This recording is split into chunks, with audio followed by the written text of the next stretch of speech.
নমস্কার। গল্পে গল্পে গাথা মালিকা চ্যানেলে আপনাদের সবাইকে স্বাগত জানাই। সুচিত্রা ভট্টাচার্যের কাচের দেওয়াল উপন্যাসটির পরবর্তী অংশ শুরু করছি। মেয়েটাকে অনেকক্ষণ আগেই দেখতে পেয়েছিল সায়নদীপ।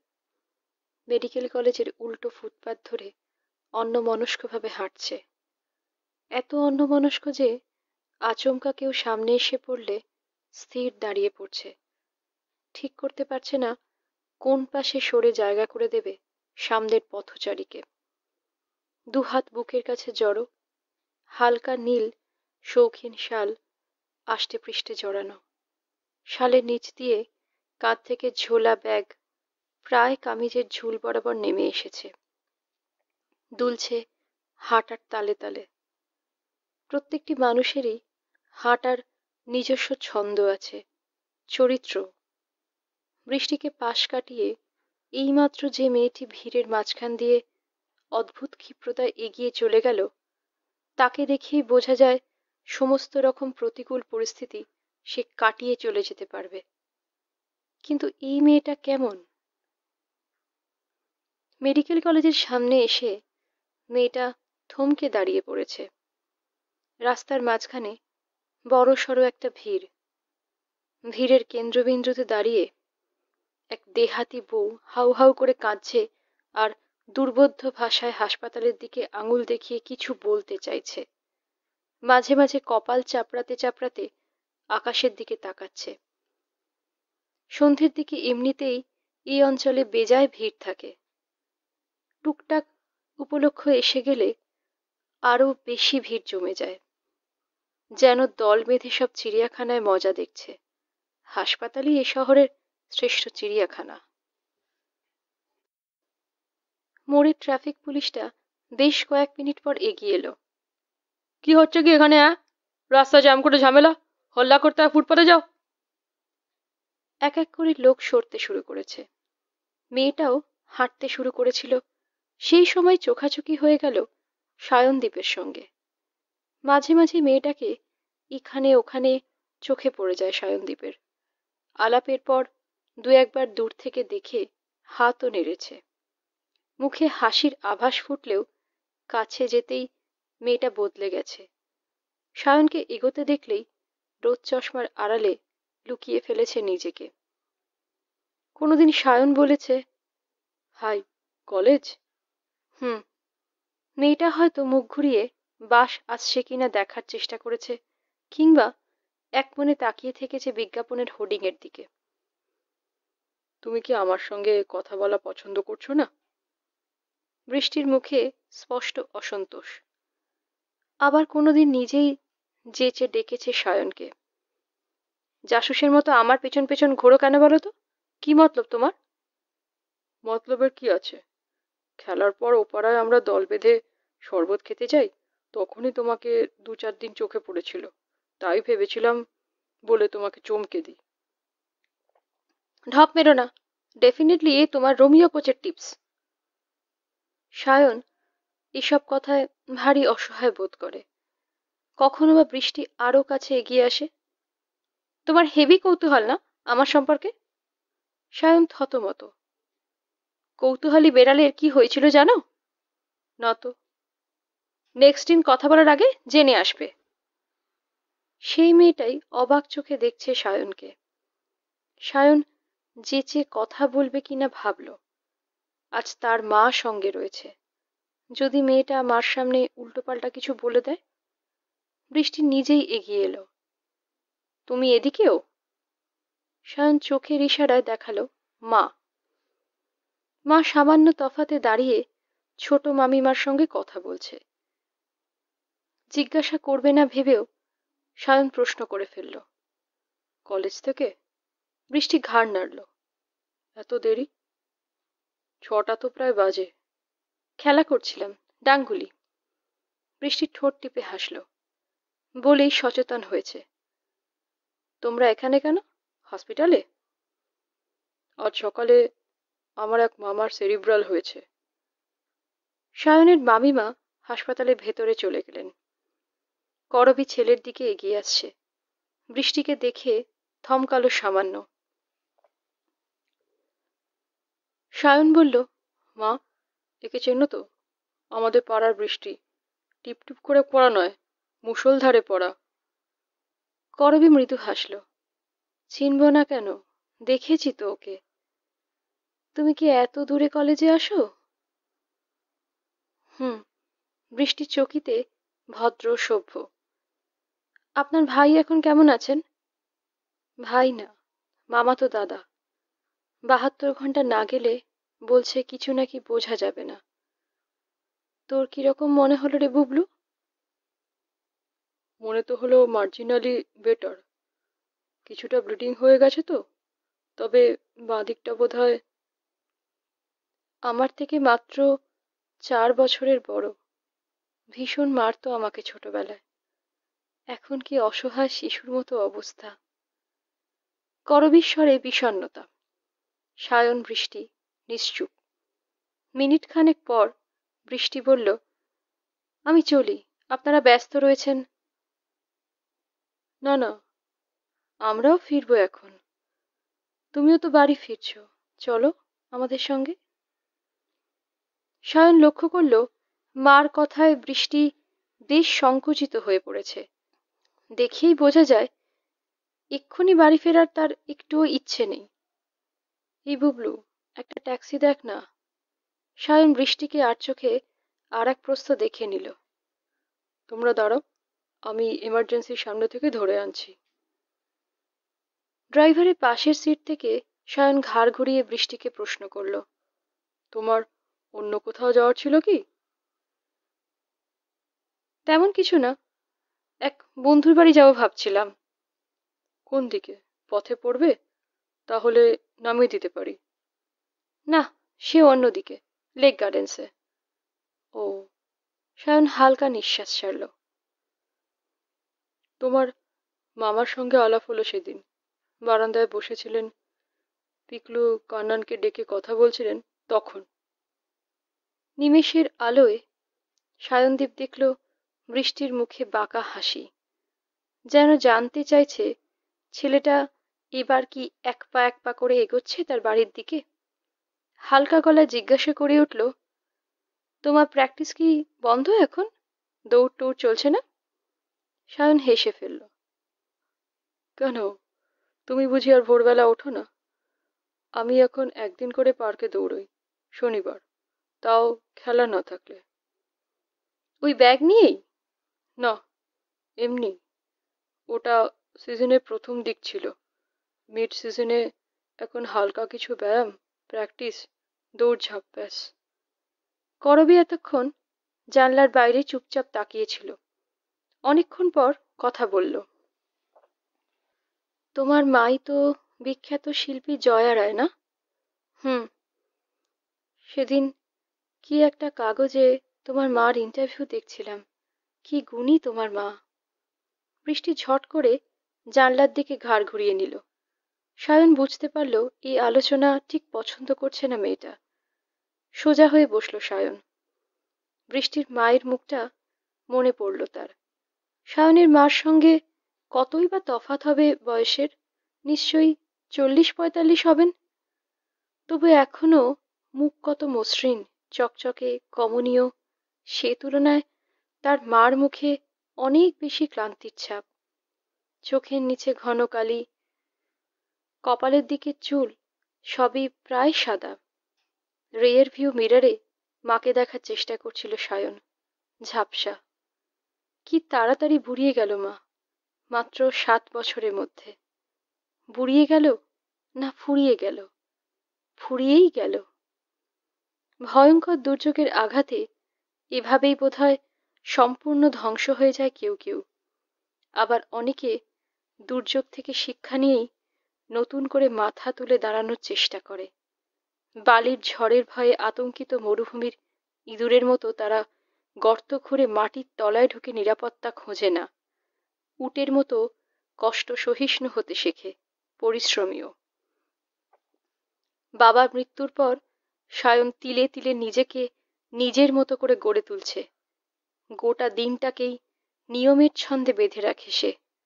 খুব ভোরে বিছানা ছাড়া সায়নদীপের বহুদিনের অভ্যাস। ছোটবেলায় সকালে উঠে চিৎকার করে পড়া মুখস্থ করত। তার বাবা বলতো, ভোরবেলা মস্তিষ্ক তাজা থাকে বুবলু, গ্রহণ ক্ষমতা অনেক বেশি বৃদ্ধি পায়। খেলাধুলোয় নিজেকে ডুবিয়ে দেওয়ার সময়ও সে কথা ভোলেনি সায়ন। ক্রীড়া অনুশীলনের শ্রেষ্ঠ সময় এই সকাল। ভোর হলেই ট্রাকস্যুট পরে, কাঁধে কিডস ব্যাগ ঝুলিয়ে ট্রামে উঠে পড়ে সে। ক্লাবে প্র্যাকটিস না থাকলে সামনের পাকটা তো রয়েছেই। সকালের শুরুতে ফাঁকা ট্রামে চেপে ময়দানের দিকে এগোতে ভারী ভালো লাগে সায়নদীপের। মনে হয় একটা সরীসৃপ বহন করে নিয়ে চলেছে তাকে। তারই শরীরের ফাঁকফোকর দিয়ে আধফোটা সকালকে দেখতে দেখতে সে পৌঁছে যায় তার তীর্থক্ষেত্রে। বিশেষ করে সিজনের কয়েকটা মাস, অক্টোবর থেকে মার্চ, বিশেষ ব্যত্যয় হয় না। গত বছর থেকে সায়ন খুব আশা জাগিয়েছে তার কোচের মনে। ছেলেটার মধ্যে প্রচণ্ড জেদ আছে, হার না মানার জেদ, পরিশ্রমে ক্লান্ত না হওয়ার জেদ। ভালো পেডিগ্রি রেসের ঘোড়ার মতো ট্রেনারের সব হুকুম নিঃশব্দে তামিল করে যায় ছেলেটা। সায়ন তার কোচ ঝন্টুদার কথা মতো টেন্টে এসেই প্রথমে জগ করে, তারপর কিছুটা স্প্রিন্ট টানে, তারপর ধীরে ধীরে দৌড়োয়, আবার স্প্রিন্ট টানে, তারপর কুকুরের মতো জিভ বার করে কিছুক্ষণ হাঁপায়, আবার দৌড়োয়, আবার দৌড়োয়, আবার। রজার ব্যানিস্টারের কথা ভীষণভাবে মেনে চলে সে। নিজেই নিজেকে বলে, শরীরের ক্ষমতাটাকে স্ট্রেচ করো, শরীর সব সইতে পারে যদি মনের সাহায্য পায়। এইরকম খাটুনির পর প্যাড গ্লাভস চড়িয়ে এসে নেটের উইকেটের সামনে দাঁড়ায় সায়ন। দলজিৎ ছুটে আসে বল করতে, কখনো অন্তু, রবিন। সায়ন প্রত্যেকটি বল খুব মন দিয়ে খেলে, যেন নেটে আউট হওয়ার উপরেই তার জীবন মরণ নির্ভর করছে। এই গুণের জন্য সায়নকে নেটে বল করে আরাম পায় ক্লাবের সকলে। দলজিৎ বলে, তুমি সবসময় তো সিরিয়াস থাকতে পারো কি করে বলো তো? প্রত্যেকটা বল ম্যাচের মতো করে খেলো। সায়নের উত্তর বড় অদ্ভুত লাগে তাদের। আমার কাছে প্র্যাকটিসটাই আসল ম্যাচ। এই সময় যদি পুরো কনসেন্ট্রেশন আনতে পারি, তাহলে ম্যাচে প্র্যাকটিসের মতোই হালকা লাগবে, মনোযোগের জন্য ছটফট করতে হবে না। নেটে বল ছাড়া সত্যিই আর সায়ন কিছু দেখে না। কানের কাছে ক্রমাগত শুধু ভেসে আসা কথাগুলোই শুনতে পায়। হাত পায়ে নাড়াচাড়া শুধরে নেওয়ার চেষ্টা করে সেই মতো। বাপাটা এগো, একটু আড়াআড়ি, হ্যাঁ এইভাবে। কোনো সময় ব্যাটটা আরো পরে আসবে, একটু পরে, না আরো আস্তে। লেটে খেললে জোর পাবে বেশি, টাইমিংটাই আসল। সায়ন জানে এখন তার নিজেকে গড়ার সময়। এখন শুধু শুনতে হয় মার কথা, কোচের কথা, বন্ধুদের কথা, গুরুজনদের কথা।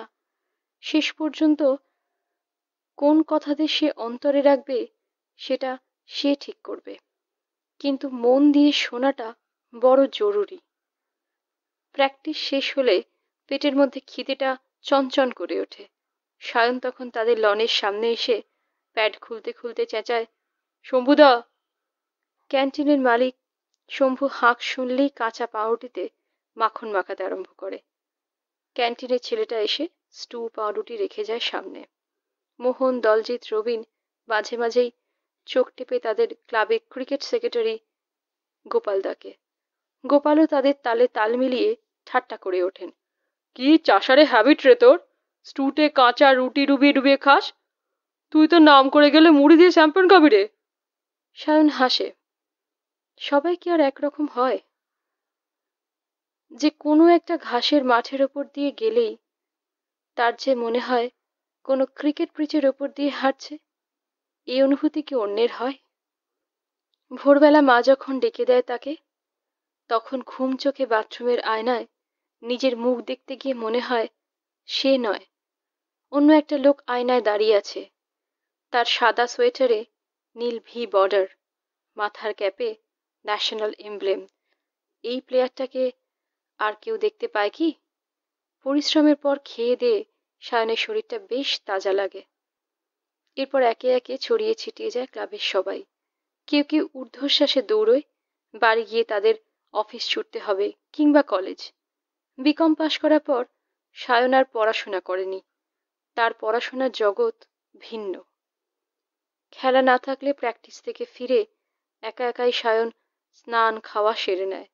করবী অফিস বেরিয়ে যায় 9:30টার মধ্যেই। স্বামী মৃত্যুর পর সহানুভূতি দেখিয়ে, দয়া দেখিয়ে তাকে একটা ছোট চাকরি দিয়েছিল সরকার। কাজ থেকে ফিরতে তার সেই সন্ধে। সারা দুপুর সায়ন একা বাড়িতে বসে নিজের পড়াশোনা করে। তার বেশিরভাগ বইই খেলাধুলা সংক্রান্ত। প্রায় দুপুরেই ক্যাসেট চালিয়ে একই খেলা বারবার দেখে সে। গাভাস্কারের কোনো বিশেষ ইনিংস, রিচার্ডসের কোনো চোখ ঝলসানো সেঞ্চুরি বা গ্রেগ চ্যাপেলের রাজসিক ব্যাটিং। ঘন্টার পর ঘন্টা একই খেলা, একই দৃশ্য, বারবার স্লো মোশনে রিপ্লে করে, স্টিল করে। তাকে আরও নিখুঁত হতে হবে, এটাই তার এখনকার পড়াশোনা। সারা দুপুর পড়াশোনা করে মস্তিষ্কে একটা ঝিম ধরা ভাব আসে। মাথা ছাড়াতে সায়ন ব্যালকনিতে এসে দাঁড়ায়। পার্কে গিয়ে বন্ধুবান্ধবদের সঙ্গে গল্প করে। এই সময়টাই তার একমাত্র অবসর। বন্ধুরা নানান তর্কে গলা ফাটায়। এখন ইরাক আমেরিকার যুদ্ধের সম্ভাবনা নিয়ে সকলেই উত্তেজিত। যুদ্ধ বা মৃত্যুর আলোচনা সায়নকে একটুও টানে না। সে নীরবে দেখে দূরে রাস্তাঘাট, মানুষজন। চৌরাস্তার মোড়ে জীর্ণ সালোয়ার কামিজ পরা এক বুড়ি পাগলি সারাদিন ধরে ট্রাফিক কন্ট্রোল করার চেষ্টা করে। কেউ তাকে মানে না, তবু সে নিজের মনে কাজ করে যায়, যেন কলকাতার সমস্ত অবাধ্য যানবাহনকে বশে রাখার জন্যই তার জন্ম হয়েছিল। সায়ন এক দৃষ্টে পাগলিটাকে দেখে। এসব সময় কখনো কখনো বৃষ্টিকেও চোখে পড়ে সায়নের। কখনো কখনোই। তখন বৃষ্টির হাঁটা চলা অন্যরকম, অশান্ত, যেন চাপা উত্তেজনায় টান টান। আবার এই মেয়েকেই বন্ধুদের সঙ্গে সিনেমা হলের সামনে দেখেছিল ভেলপুরি খেতে খেতে হি হি করে প্রাণ খুলে হাসতে। হাসতে হাসতে লুটিয়ে পড়ছে রাস্তায়। তখন মনে হয়েছিল এই মেয়ের নাম বৃষ্টি মানায় না, ওর নাম হওয়া উচিত রোদ্দুর, শীতের রোদ্দুর। সায়ন পিছন ফিরে বৃষ্টিকে দেখল। নিরীহ মেয়ের মতো জড়সড় বসে আছে। পাশে তার মাও নীরব। দুজনের মুখ দু জানলায়। বৃষ্টির শান্ত ভঙ্গি রহস্যময় লাগলো সায়নের। বাস স্টপে রোদ চশমার আড়ালে দাঁড়িয়ে থাকা বৃষ্টি, সিনেমা হলের সামনে উচ্ছল হাসিতে ভেঙে পড়া বৃষ্টি, ট্যাক্সির পিছন সিটে আড়ষ্ট বসে থাকা বৃষ্টি, কোনটা ওই মেয়ের আসল রূপ? নাকি অন্য কোনো বৃষ্টি লুকিয়ে আছে এই সব ছদ্মবেশের আড়ালে? সায়নদের বাড়ির সামনে ট্যাক্সির থামতেই বৃষ্টি আগে দরজা খুলে নেমে গেল। থ্যাংক ইউ মাসিমা, অন্যদিন ফেরার সময় যেরকম ভিড়ের মধ্যে উঠতে হয়। যা বলেছ, ফেরার পর শরীরে আর কিছুই থাকে না। এসো না আমাদের বাড়িতে, একটু চাটা খেয়ে যাবে। বৃষ্টি ইতস্তত করল, না আজ নয়, অন্য একদিন। আপনি বাড়ি গিয়ে রেস্ট নিন, আপনাকে খুব টায়ার্ড লাগছে। করবী জোর করল না। সায়ন মনে মনে ধন্যবাদ দিল বৃষ্টিকে। মা সন্ধ্যের সময় একা থাকতেই ভালোবাসে আজকাল। সিঁড়ি দিয়ে ধীরে ধীরে উঠছে করবী, সায়নও। 4তলার ফ্ল্যাটে উঠতে করবী বড় ক্লান্ত হয়ে পড়ে। সায়ন ওঠে জগিং করতে করতে। ঘরে ঢুকেই সামনে সোফায় বসে করবী কিছুক্ষণ জিরিয়ে নিল। সায়ন বলল, দেখেছ তো কেন বলেছিলাম 4তলা ফ্ল্যাট নেওয়াটা উচিত হয়নি? এরপর আরো বয়স বাড়বে, ধকলও বাড়বে। করবী হাতের ইশারায় বলল, 1 গ্লাস জল। জল খাওয়ার পর ধাতস্থ হলো একটু। সবকিছুই কি নিজের ইচ্ছে হয় রে? তোর দাদুর তো শুধু এই জমিটাই পড়েছিল। দাদা, শুনু, রেবা সবাই মিলে যা ঠিক করবে তাই তো হবে। জমির দাম বেশি দিয়েছে বলে প্রমোটারও তো একটু ওপরের দিকেই ফ্ল্যাট দেবে। তাও বাবা 1তলার থেকে ভালো, নিচে যা নোংরা, ধুলো। সায়ন চুপ করে গেল। মাই শুধু ফ্ল্যাট নিয়েছে, মাসিরা মামারা জমি বিক্রির ক্যাশ।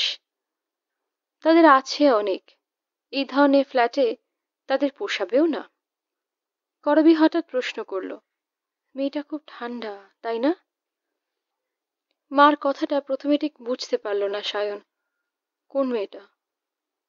ওই যে এলো আমাদের সঙ্গে, বৃষ্টি। কখনো ঠান্ডা কখনো গরম, এই বয়সে যা হয় আর কি। করবী হেসে ফেলল। তুই এই বয়স বলছিস কেন? তুই কি বুড়ো নাকি? সায়ন মাকে পিছন থেকে জড়িয়ে ধরল। তুমি বা এমন বুড়ি বুড়ি হয়ে থাকো কেন? শরীরে না পোষালে কদিন ছুটিও তো নিতে পারো। খাও দাও, রেস্ট নাও। সায়ন ভালোভাবেই জানে মা শয্যাশায়ী না হওয়া পর্যন্ত ছুটি নেবে না। করবী জামা কাপড় বদলাতে নিজের ঘরে উঠে গেল। দুঘরের মাঝারি ফ্ল্যাট, সঙ্গে কিছুটা ড্রয়িং রুমের জায়গা। ডাইনিং স্পেসটা বেশ ছোট, একটা ফ্রিজ, 4টে চেয়ার আর ছোট ডিম্বাকৃতি খাবার টেবিলেই পুরো জায়গাটা ভরে গেছে। করবী ঘর থেকে জিজ্ঞাসা করল, চা খাবি নাকি? করব? সায়ন ব্যালকনিতে গিয়ে দাঁড়িয়েছিল, সেখান থেকেই বলল, তুমি চুপচাপ শুয়ে থাকো, আমি করছি। সায়ন যখন চা নিয়ে ঘরে ঢুকল, করবী শুয়েই ছিল, চোখ বন্ধ করে, মুখ এক হাতে আড়াআড়ি ঢেকে। কাপ রাখতে গিয়ে সায়ন দেখল মা চোখ দিয়ে জল গড়াচ্ছে। কি হলো, আবার কান্নাকাটি কেন? ওঠো, উঠে বসো, টুলু মামা ঠিক সামলে উঠবে। করবী উঠে বসে চোখ মুছল। উঠলেই ভালো। উঠবেই, টুলু মামার মনের ভীষণ জোর। একবার যদি সে জোর দিয়ে চায় আমি সুস্থ হয়ে উঠব, তাহলে ঠিক উঠে দাঁড়াবে। সে কি আর সব জায়গায় হয়? শরীরের ওপর কি মানুষের হাত থাকে? নিশ্চয়ই থাকে। কত অ্যাথলিট তো মনের জোরে ক্যান্সার উড়িয়ে দিচ্ছে। আর তুমিই তো বলতে টুলুদা চাইলে পারে না এমন কোনো কাজ নেই। তা ঠিক, তোর বাবাকে বিয়ে করার সময় তোর দাদু কম আপত্তি করেছিল? টুলুদাই তো বলে বুঝিয়ে, তখন টুলুদা না পাশে থাকলে। এই গল্প মায়ের কাছে বহুবার শুনেছে সায়ন, শুনতে ভালোও লাগে, কিন্তু এই মুহূর্তে অন্য ভয় পাচ্ছিল সে। টুলু মামার কথা বলতে বলতে মা বাবার প্রসঙ্গে যাবেই। সায়ন কথা ঘোরালো, ক্লাবে 2-4টে চাকরি খবর আসছে, বন্ধুরা অনেকেই বলছে নিয়ে নিতে। কি করি বলো তো? তুই কি চাস? আমি খেলতে চাই, তবে চাকরিও তো দরকার। চাকরি করলে খেলার ক্ষতি হবে? তা তো একটু হবেই, সেজন্যই তো নিতে চাইছি না। দেখ, তুই যা ভালো বুঝিস। সায়ন জানে মা কোনো ব্যাপারই তার উপর জোর করবে না। বাবা মারা যাওয়ার পর মা আমূল বদলে গেছে। মাঝে মাঝে সায়নের বিশ্বাসই হয় না, এই কি তার ছোটবেলায় দেখা দুর্দণ্ডপোটা মা, যার ভয়ে বাবা গুটিয়ে থাকতো সব সময়।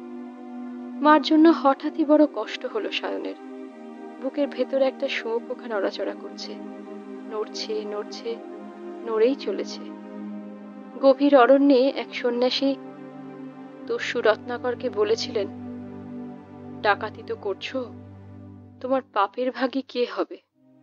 বউ, ছেলে, মেয়ে, বাবা, মা, কেউ না।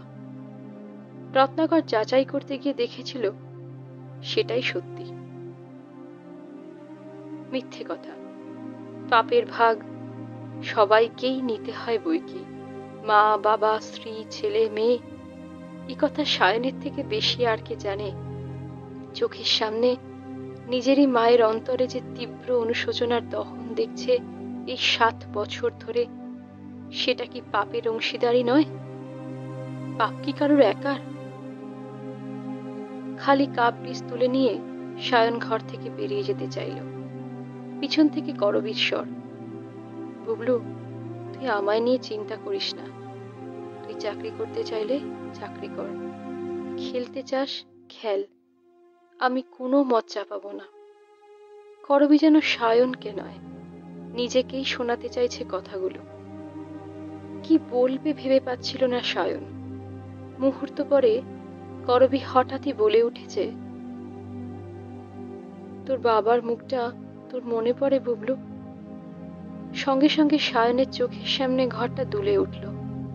সাদা চাদরে ঢাকা একটা মৃতদেহ। চাদর সরতেই একটা বীভৎস নুন ছাল উঠে যাওয়া ক্ষতবিক্ষত মুখ। সায়ন চোখ বুজে ফেলল।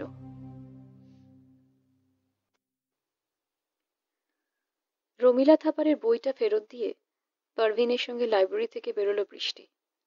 সকালে কলেজে আসার সময় বইটার দিকে তার নজর পড়েছিল। বেশ কয়েকদিন হলো ফেরত দেওয়ার সময় পেরিয়ে গেছে। আজকাল বৃষ্টি দরকারি কাজগুলো বড় ভুলে যাচ্ছে। নবনীতার নিউ ইয়ার গ্রিটিংস 7-8 দিন হলো এসেছে, এখনো উত্তর দেওয়া হয়ে উঠল না। সামান্য একটা কার্ড কিনে পোস্ট করা, তাও মনে থাকছে না। হপ্তা দুয়েক ধরে একটা বলগা ছাড়া বুনো রাগ তাকে আলটপকা তাড়িয়ে নিয়ে বেড়াচ্ছে। এই ঠান্ডা মাথা হাসি মুখে কথা বলছে লোকের সঙ্গে, আবার এই মেজাজ আগুন। বাড়িতে কারণে অকারণে মুখ করছে সুধাকে। বাবলুর সঙ্গেও 2 দিন ঝগড়া হয়ে গেল। বাবলু তার সঙ্গে কথা বলছে না। ক্লাসে লেকচার শুনবার সময়ও সব সময় নিজেকে সুস্থিত রাখতে পারে না সে। কেন এমন মূর্খের মতো কাজ করে ফেলেছিল সেদিন? কি দরকার ছিল তার ওভাবে বাবাকে ফোন করার? ভাবতে গেলেই বৃষ্টির প্রতিটি রোমকূপে অপমানের হুল ফুটতে থাকে। প্রতি পলে মনে হয় রীতা নামের মহিলাটিও নিশ্চয়ই সেদিন দাঁড়িয়েছিল বাবার পাশে। সুবীর যখন তাকে পাগল ভাবছিল, নিশ্চয়ই মনে মনে হেসেছে, ভেবেছে দেখো মেয়ে ভাবে বাবা এখনো তার বাচ্চা বেলার কেনা গোলাম, হুকুম করলেই সুরসুর করে মেয়ের পিছন পিছন বেরিয়ে পড়বে। তা কি আর হয়? সুবীর এখন রীতার স্বামীই নয়, রাজার বাবাও বটে। মা ছেলের সেই টানের সঙ্গে এই ধিঙ্গি অসভ্য মেয়েটা পেরে উঠবে কেন? বৃষ্টি সিঁড়ি দিয়ে উঠতে গিয়েও দাঁড়িয়ে পড়ল। তুই যা, আমার ক্লাস করতে ভালো লাগছে না। তাছাড়া এরিয়ার তো ক্লাস নিতে আসেই না, মিছিমিছি পাশ ক্লাসে গিয়ে বসে থাকা। আজকে যদি আসে, একদিন ক্লাসে না দেখলে গোটা বছর অ্যাবসেন্ট করে দিতে পারে। লাস্ট ইয়ারে সেকেন্ড ইয়ারে কয়েকজনকে নাকি করেছিল। মামদোবাজি নাকি? নিজে সারা বছর গুলতানি বেড়ে বেড়াবে, ক্লাস নিতে আসবে না? গুলতানি কি বলছিস রে? পার্টির কাজ করে বেড়ান। পার্টি করে বলে কি মাথা কিনে নিয়েছে নাকি? গভর্নমেন্ট থেকে কি ওকে মুখ দেখানোর জন্য মাইনে দেয়? আমি যাব না, দেখি কি করে আমাকে সারা বছর অ্যাবসেন্ট করে। আমি একবার যাই, রণজয়ও গেছে, ও বলছিল। ও, তুই তাহলে ক্লাস করার জন্য যাচ্ছিস না? বৃষ্টি হঠাৎই খুব নিষ্ঠুরভাবে বলে উঠল, আহ্লাদিপনা করতে যাচ্ছিস? পারভিন আহত চোখে তাকালো বৃষ্টির দিকে। বৃষ্টি আজকাল এরকমই বিশ্রীভাবে কথা বলে। উত্তর না দিয়ে পারভিন উঠে যাচ্ছিল। বৃষ্টি তার হাত ধরে টেনেছে, লঘু গলায় বলল, শোন শোন, কি এত কথা থাকে রে তোদের? সেটা তোকে বলবো কেন? পারভিন গম্ভীর। বৃষ্টি পারভিনের কানের কাছে মুখ নিয়ে গেল। চুমু ফুমু খাচ্ছিস? গায়ে হাত ফাত দিচ্ছে? পারভিন জোর করে হাত ছাড়িয়ে নিল। তুই আজকাল খুব ভালগার হয়ে গেছিস বৃষ্টি। বৃষ্টির মুখ সঙ্গে সঙ্গে বেঁকে গেছে। কথাগুলোই ভালগার আর কাজগুলো খুব রোম্যান্টিক, তাই না? জ্বলন্ত চোখ হেনে পারভিন দৌড়ে ওপরে উঠে গেল। বৃষ্টি নিজের মনে কাজ রাগ করল। পারভিনের এই সতী সতী ভাব সে একদম বরদাস্ত করতে পারে না। নিচে নেমে দেখল সামনের মাঠে দেবাদিত্য, শুভ আর বিক্রম দাঁড়িয়ে গল্প করছে। ওদের 5 সাবজেক্ট আলাদা। বৃষ্টি ওদের সামনে গিয়ে দাঁড়ালো। দেবাদিত্যকে বলল, তুই যে আজ বড় ছেলেদের সঙ্গে আড্ডা মারছিস? দেবাদিত্যর মুখে স্বভাব সুলভ হাসি। কোথায়? তুই তো এসে গেছিস। পারভিন কোথায়? একটু আগে তোর সঙ্গে ঘুরছিল দেখলাম। পারভিনটা খুব ক্ষেপে গেছে, নিজেরই কপাল পোড়াচ্ছে। কে কার কপাল পোড়ায়? ওই দেখ, ওই ওদিকে থামটার আড়ালে। কে রে? কে আবার? অরিজিৎ। আজও বেটা ড্রাগ নিয়ে বোম হয়ে বসে আছে। অরিজিৎকে দেখে বৃষ্টির বুক ছমছম করে উঠল। মাসখানেক হলো অরিজিৎ ড্রাগ ধরেছে। হোস্টেলে গিয়ে মোটা পার্থদের সঙ্গে ব্রাউন সুগার নেয়। বিক্রম বলল, ওর বাবা মার কথাটা একবার ভাব, কি আদরের ছেলে, দিব্যি পড়াশোনা করছিল, লাইব্রেরি যাচ্ছিল, ওর বাবার উচিত ওকে ধরে আগা পাস্তরা চাপকানো। কেন চাপকাবে কেন? বৃষ্টি তক্ষুনি ঝন করে উঠেছে। কোন রাইটে পেটাবে? কারণ ছাড়া কোনো ফল হয় না।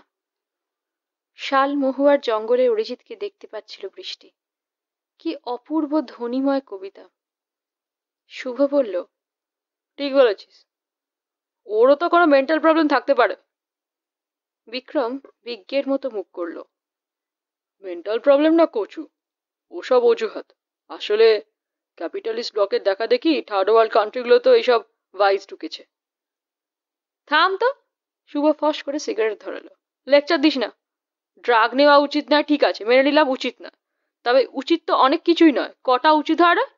মাস্টারদের ক্লাস ফাঁকি দেওয়া উচিত নয়, ছাত্রদের পড়াশোনা না করে গুন্ডাবাজি করা উচিত নয়, গভর্নমেন্টের লোকদের অফিসে ঘুমানো উচিত নয়, ঘুষ খাওয়া উচিত নয়, প্রাইভেট কোম্পানির লোকেদের 2 নম্বরই করা উচিত নয়, ব্যবসায়ীদের বাটপার হওয়া উচিত না, ভোটের আগে লিডারদের ঝুড়ি ঝুড়ি গুল মারা উচিত না, এই তোদের সুদেশনার কথায় কথায় নোটে গরম দেখানো উচিত নয়। এর মধ্যে আবার সুদেশনাকে আনছিস কেন? বেশ তো লিস্ট তৈরি করছিলি। শুভ বাধা পেয়ে বিরক্ত হয়েছে। কটমট করে তাকালো দেবাদিত্যর দিকে। তোর গায়ে লেগে গেল বুঝি? নেতারহাট যাওয়ার সময় তোকে কত টাকা দিয়েছিল রে সুদেশনা? 300 না পুরোটাই? তুই জানলি কি করে? কে বলেছে? কে বলবে আবার? সুদেশনাই সবাইকে বলে বেড়াচ্ছে। তুই কি হয়েছিলি? তোকে টাকা দিয়ে সুদেশনা সেটা গোপন রাখবে? হারামের পয়সা বিলোচ্ছে। দেবাদিত্যর মুখটা করুণ হয়ে গেল। বিক্রম বলল, হারামের পয়সা বলছিস কেন? ওর বাবা কত বড় ডাক্তার জানিস? ওর বাবার ফি জানিস? ডাক্তার মারাস না তো। ওরকম অনেক ডাক্তারের ইনকাম ট্যাক্স ফাইল আমার বাবার কাছে আসে। ওদের 2 নম্বরই পয়সার ওগরেই তো আমার বাবার পেট চলে। নিউয়ারিপুরে সুদেশনের বাবার কত বড় একটা নার্সিংহোম খুলেছে জানিস? রুগীদের গলা মুচড়ে রোজগার। আঙুল ঘুরে বলতো নার্সিংহোমগুলোতে কটা নর্মাল ডেলিভারি হয় আর কটা সিজারিয়ান? শুভ গাগ গাগ করে চেঁচাচ্ছে। বৃষ্টির খুব মনঃপুত হলো কথাগুলো। যা বলেছিস, যেদিকে তাকাবি সব শালা চোর, ঘুষখোর, টপ টু বটম। খালি নিজেদের সুখ শান্তি খুঁজছে। Corrupt, self centred. আমার ছোট কাকা নক্সাল মুভমেন্টের সময় গুলি খেয়ে মরে গেল। ঠিক হোক ভুল হোক, একটা কিছুর জন্য তো মরেছিল। সেই লোকটার কথা এখন আমাদের বাড়িতে কেউ ভুলেও উচ্চারণ করে না। আমার দাদু ঠাকুমার কাছে পর্যন্ত সে ছেলে হলো বোকার হদ্দ, আর বুদ্ধিমান হচ্ছে আমার ঘুষখোর বাবা। দেবাদিত্য শুভকে বলল, তুই কি রে, সারাক্ষণ নিজের বাবাকে গালাগাল করিস কেন সবার সামনে? ছি। বিক্রম বলল, তুই নিজে কি বাপের পয়সা টুকটাক মাল খেয়ে বেড়াচ্ছিস, ফুর্তি মারছিস? শুভ খ্যাক খ্যাক করে হেসে উঠল। প্রথমত, আমি বাপের পয়সায় মাল খাই না, বাবার বোতল থেকে খাই। দ্বিতীয়ত, বাবার পয়সায় আমার একটা ন্যায্য অধিকার আছে, সেটুকু আমি নিতেই পারি। দেবাদিত্য বলল, তোকে দেখলে আমার ভয় করে রে শুভ। তুই যখন বড় হয়ে চাকরি বাকরি করবি, বিয়ে থা করবি, তখন যে তুই কি জিনিসে পরিণত হবি। কিসে পরিণত হব? Perfect nut bolt to this modern society. মোটা মাইনের চাকরি জোগাড় করবো কম্পিটিটিভ পরীক্ষা টরীক্ষা দিয়ে, তারপর এনোরামাস ঘুষ নেব, প্রমত্ত হুড়োহুড়ি করবো, যাকে বলে full enjoyment of life in every sense. তারপর 50-এর পর থেকে প্রেশার আর সুগারের ওষুধ, 60-এ অক্কা। ততদিনে আমার ছেলেও একটা পারফেক্ট আমি তৈরি হয়ে যাবে। দেবাদিত্য হাত উল্টালো। বৃষ্টি চুপ করে বন্ধুদের কথা শুনছিল। না, এরা সবাই তার সাময়িক সঙ্গী হতে পারে মাত্র, বন্ধু নয়। এদের সকলের স্বভাবেই কোনো না কোনো রকম হ্যাংলামি রয়েছে, দেবাদিত্যর মধ্যেও। ঠাট্টার মোড়কে হ্যাংলামিকে ঢেকে রাখতে চাইলেও মাঝে মাঝে এমন প্রকট হয়ে পড়ে। অভাব থেকেই হয়তো ওর এই অভ্যাসটার জন্ম হয়েছে, নিজেরই অবচেতনায়। নাকি বৃষ্টিরই ভুল? বিক্রম, রণজয়, শুভদের মতো স্পষ্টভাবে দেবাদিত্যকে পড়তে পারে না বৃষ্টি। সূর্য দূরের ইকোনমিক্স বিল্ডিং এর মাথায় নেমে এসেছে। থেকে থেকেই দৌড়ে আসছে হিমেল হাওয়া, গঙ্গাসাগরের বাতাস।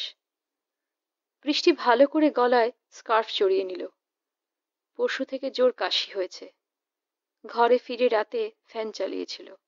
সেই জন্যই কি? কাল রাত্রে বৃষ্টির ঘং ঘং কাশি শুনে মা এসে একবার দাঁড়িয়েছিল দরজায়। কোনো কথাও বলেনি, কিছু জিজ্ঞাসাও করেনি, চুপচাপ দাঁড়িয়ে দেখে চলে গেল। সুধামাসি বলছিল কয়েকদিনের জন্য নাকি শান্তিনিকেতন যেতে পারে, কলেজের ছাত্রছাত্রীদের নিয়ে এক্সকারশন। যেখানে খুশি যাক, বৃষ্টির তাতে কি? বৃষ্টি শুভকে বলল, কিরে, যাবি তো? তুই কোথায় যাচ্ছিস? বাড়ি? দূর, এত তাড়াতাড়ি কি বাড়ি যাব? চল একটা সিনেমায় যাই। শুভ দেবাদিত্যকে জিজ্ঞাসা করল, যাবি আমাদের সঙ্গে? দেবাদিত্য এড়িয়ে গেল। তোরা যা, আমার হোস্টেলে কাজ আছে। শুভ আর বৃষ্টি কলেজের বাইরে বেরিয়ে এলো। কদিন ধরে বেশ কনকনে শীত পড়েছে, বেলাও তাড়াতাড়ি ফুরিয়ে আসে এখন। শুভ বৃষ্টিকে আঙুল তুলে দেখালো, ওই দেখ, বড়লোকের বেটি বই দর করছে। বৃষ্টি দেখার আগেই সুদেষ্ণা দেখতে পেয়েছে বৃষ্টিকে। এই বৃষ্টি, দেখে যা, বইটা কি দাম চাইছে? শুভ নিচু গলায় বলল, যেতে হবে না, বল কাজ আছে। শুভর ছেলে মানুষই দেখে বৃষ্টি হেসে ফেলল। দাঁড়া না, দেখি কি করছে। তুই যা, আমি সিগারেট কিনছি। আমার জন্য একটা প্যাকেট নিস। সুদেষ্ণার হাতে ফ্রেঞ্চ কুকিং রেসিপির বই। ইদানিং সুদেষ্ণার রান্না বান্নার বইতে খুব আগ্রহ হয়েছে। গ্রন্থমেলা থেকেও 3-4টে রান্নার বই কিনেছিল। বিয়ের পর জয়ন্তকে খাওয়ানোর রিহার্সেল দিচ্ছে। ন্যাকা ন্যাকা কাণ্ড যত। রান্না বান্নার ব্যাপারে বৃষ্টি মোটেই উৎসাহী নয়। তবু বইটা 2-4 পাতা উল্টালো। কত চাইছে? 70। আমি 30 বলেছি। একটা ছুরি গলায় বসায় দেন দিদি, তবু পারবো না। মা সরস্বতীর দিব্যি, 50-এ কেনা। আপনাদের দিতে পারলে আমারই তো ভালো লাগে, একটু যদি কাজে লাগাতে পারি। দোকানদার ছেলেটি বেশ সপ্রতিভ। বই বিক্রির চেয়ে সুন্দরী ক্রেতার সঙ্গে কথা চালিয়ে যাওয়াতেই বেশি আনন্দ তার। থাক তাহলে। সুদেষ্ণা সরে এলো দোকান থেকে। শ্যাওলা সবুজ চাদরে জড়ানো ছেলেটা শেষবারের মতো মরিয়া চেষ্টা করলো। দিদি, লাস্ট দর 55। কোথাও আপনি এই বই 1 পয়সা কমে পেলে আমার গলায় গামছা দিয়ে টাকা আদায় করে নেবেন। আমি 30 বেশি 1 পয়সা দেব না। বৃষ্টি তরলভাবে বলল, নিয়ে নিলেই পারতিস। অনেকগুলো চিংড়ির প্রিপারেশন ছিল দেখলাম। তোর পাইলট প্রন খেতে ভালোবাসে বলছিলি না? না রে, জানিস না, এরা আমাকে চান্স পেলেই চিট করে। সেদিন মোঘলল্যান্ড রেভিনিউ সিস্টেমের উপর একটা বই কিনলাম। ওটা রণজয় আমার থেকে 8 টাকা কমে কিনেছে। শুভ কখন পায়ে পায়ে পিছনে এসে দাঁড়িয়েছে। কিরে, কিনলি না যে? দরে বললো না বুঝি? না, অনেক বেশি চাইছে। কত বেশি? তোর একদিনের গাড়ির তেলের খরচার থেকেও? সুদেষ্ণা ভ্রুকুটি করল। তারপর বৃষ্টির দিকে ফিরে কাঁধের ব্যাগ দোলাতে দোলাতে বলল, কোথায় যাচ্ছিস? চল না, একটু কফি হাউসে যাই। সুনিতা ওখানে একটা জাপানি ছেলেকে নিয়ে আসবে। কে সুনিতা? সুনিতা আগরওয়াল? না, সুনিতা চাওলা, ইকোর। জাপানি ছেলেটা নাকি থার্ড ওয়ার্ল্ডের এডুকেশন সিস্টেমের উপর কাজ করছে। সোর্স ম্যাটেরিয়াল চায়। বৃষ্টির এই ধরনের কথাবার্তা পিত্তি জ্বলে যায়। একটা মিচিগুচি বা টাকাসীমা ভিখিরির দেশের শিক্ষা ব্যবস্থা নিয়ে নানা রকম থিসিস লিখে যাবে, তা নিয়ে এত আদিক্ষেতা করার কি আছে? সুনিতা চাওলা মেয়েটা পারেও বটে। ভালো মামা এসব আদিক্ষেতার কথা শুনলেই রেগে যায়। বলে, স্লেভ মেন্টালিটি। কিছু কিছু মানুষের জন্য পৃথিবীটাই আর বাসযোগ্য থাকবে না। বৃষ্টি মাথা ঠান্ডা রাখার চেষ্টা করল।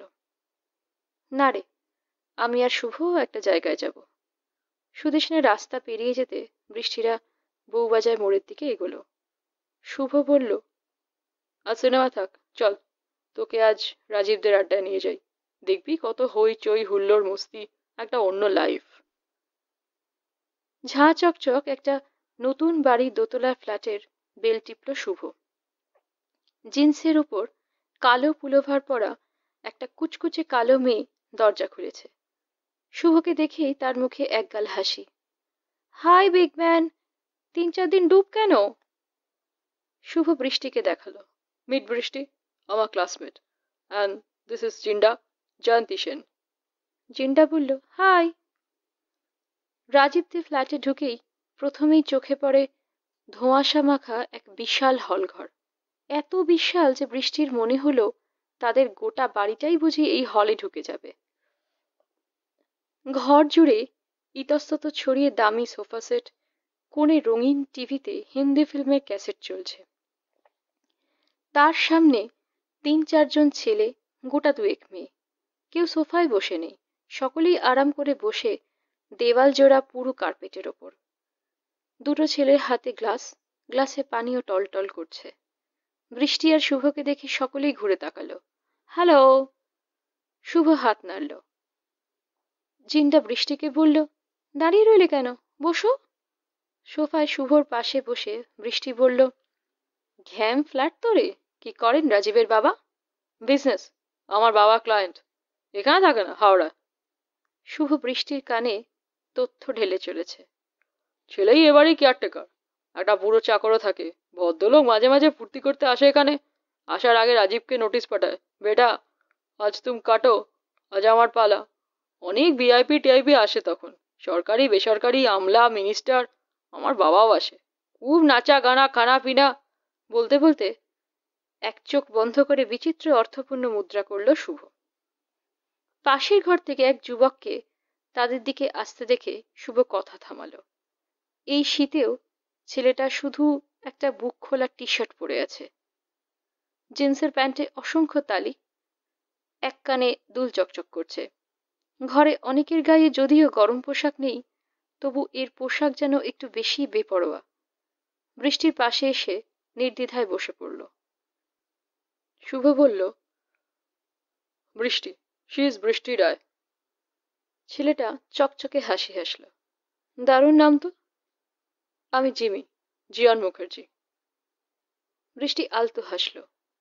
যার ফ্ল্যাট সে কোথায়, রাজীব? জিমি বুঝি বৃষ্টির মনের কথা বুঝতে পারল। চলো ভেতরে চলো, রাজীবটার খুব মাথা ধরেছে, টেকিং রেস্ট। পাশের বড় সুসজ্জিত ঘরে প্রকাণ্ড খাটে পাজামা পাঞ্জাবি পরে শুয়েছিল রাজীব।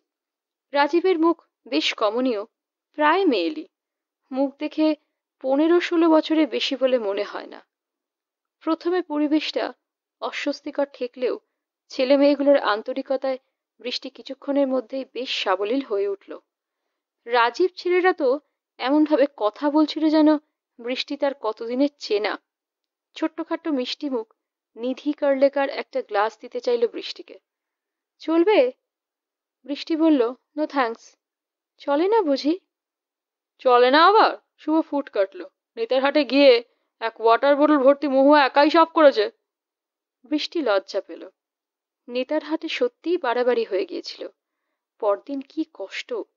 রাঁচি পৌঁছে টিএম তো ডাক্তারের কাছে নিয়ে যার আর কি, কিন্তু এই মুহূর্তে তার ড্রিঙ্ক করতে একটুও ইচ্ছে করছে না। আবার এরা তাকে গাইয়া আনস্মার্ট ভাবুক, সেটাও ভাবতে ভালো লাগলো না। বৃষ্টি ব্যাগ থেকে সিগারেট বার করে ধরালো। জিমি জিজ্ঞাসা করল, প্লেন? বৃষ্টি প্রথমটা মানে বুঝতে পারেনি, বলে ফেলল, না, ফিল্টার। রাজীব জোরে হেসে উঠল। জিমি জিজ্ঞেস করছে, প্লেন সিগারেট না ভেতরে মাল মশলা কিছু আছে?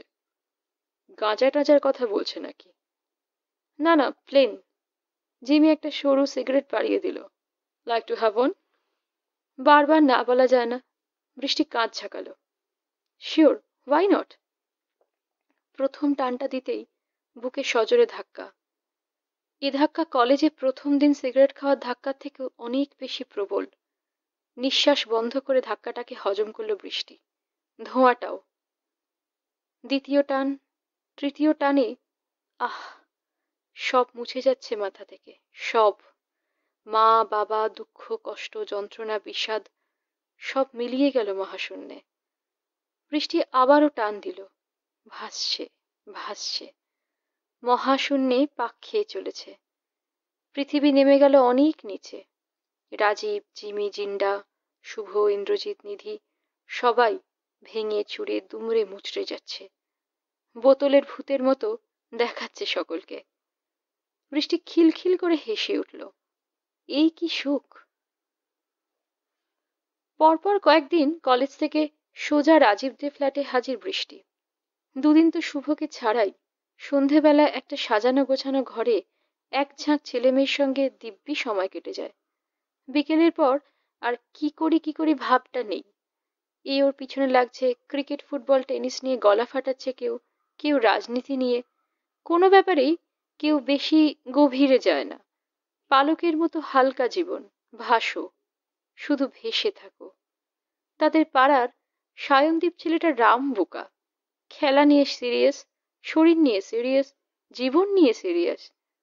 সেদিন দেখে মনে হয়েছিল মাকে নিয়েও সিরিয়াস। যেভাবে মার পিঠে হাত দিয়ে ফ্ল্যাটে ঢুকে গেল। মাঝে একদিন সকালে মুখোমুখি পড়ে যেতে বৃষ্টি ভদ্রতা করে জিজ্ঞাসা করেছিল, তোমার মামা কেমন আছেন? ছেলেটার চোয়াল এমন ঝুলে পড়ল যেন মারাই গেছেন ভদ্রলোক। বলল, বাঁদিকটা পড়ে গেছে, কি করে যে মামিমার চলবে এখন। সেদিন সারা সন্ধে ভোঁ হয়ে বসে বৃষ্টি ভেবেছে আর হেসেছে। হেসেই গেছে নিজের মনে, ছেলেটাকে ভুগতে হবে। ভাবতে ভাবতে বৃষ্টি ক্রমশ ডুবে গেছে চড়া পাশ্চাত্য বাজনায়। মস্তিষ্ক ধীরে ধীরে অবশ। দিনগুলো একই রকমের বর্ণহীন, সন্ধ্যাগুলো সম্মোহক। এভাবেই অনন্তকাল কেটে যেতে পারত বৃষ্টির, কিন্তু বাস্তবে তা হয় না। নিস্তরঙ্গ পুকুর জানতেও পারে না কোথা থেকে ছোট্ট ইটের কুচি এসে শান্ত জলকে নাড়িয়ে দিয়ে যায়। রাস্তা থেকে অনেক কটা গলার আওয়াজ শুনতে পাচ্ছিল বৃষ্টি।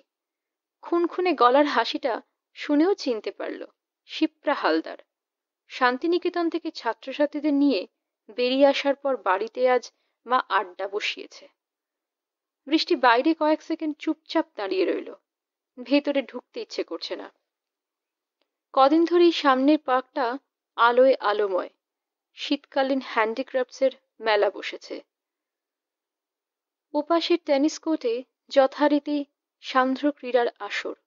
রনিদের বাড়ির দৈনিক চিৎকার শব্দ আর আলোতে চাপা পড়ে যাচ্ছে। সুধা দরজা খুলে দিতে বৃষ্টি ঘরের দিকেই যাচ্ছিল। ফিরোজ পর্দার ফাঁক দিয়ে দেখে ফেলেছে তাকে। কে রে বেড়ালের মতো পা টিপে টিপে ভেতরে যায়, আয় এদিকে। বৃষ্টি অনিচ্ছা সত্ত্বেও ড্রয়িং রুমের দরজায় এসে দাঁড়ালো। মা, ফিরোজ আঙ্কেল, রমেন মামা, শিপ্রা মাসি সোফায়, ভালো মামা জানলার কাছে হুইল চেয়ারে। তোকে যেন একটু শুকনো শুকনো লাগে। অন্যদের দিকে তাকানোর আগে মার সঙ্গেই যে কেন চোখাচোখি হয়ে গেল। বৃষ্টি তাড়াতাড়ি চোখ ঘুরিয়ে নিয়েছে ফিরোজের দিকে। Dam tired. তোমার আর্টিস্ট কলোনির খবর কি বলো? কবে ইনগরেশন? হবে শিগগিরই। লাল ফিতের ফাঁসে একটু ফেসে আছে। তা সিনারিটা তুমি এত রাত্রে কোত্থেকে? কোনো রাখাল বালক টালা জুটেছে নাকি? রমেন জোরে জোরে হেসে উঠল। What a strange question Firoz. এই বয়সে রাখাল বালক আসবে না তো কি আমাদের মতো আধবুড়ো ভামেরা চারদিকে নেচে বেড়াবে? ফিরোজ আঙ্কেলের মুখে লালচে আভা, ফোঁটা ফোঁটা ঘাম জমে আছে কপালে। মাঘ মাসেও। রমেন মামার হাসিটাও বেশ অস্বাভাবিক। দুজনেই মনে হয় টিপসি আছে। বৃষ্টি ঠোঁট টিপে হাসল। ইস, রাখাল বালক কি জীবনের মুখ্য নাকি? আমিও তোমাদেরই মতো আড্ডা মারছিলাম বন্ধুদের সঙ্গে। শিপ্রা আবার খুনখুনে হাসি ছিটিয়ে দিল। ওয়েল সেড ডার্লিং, আয় তুই আমার পাশে আয়। তোকে কতদিন আদর করিনি। বৃষ্টির গা গুলিয়ে উঠল। শিপ্রা মাসি এমন চকাত চকাত শব্দ করে চুমু খায়। বৃষ্টির আপত্তি কি টের পেল জয়া? আচমকা বলে উঠেছে, আমরা কিন্তু পয়েন্টটা থেকে সরে গেলাম, যে কথা হচ্ছিল।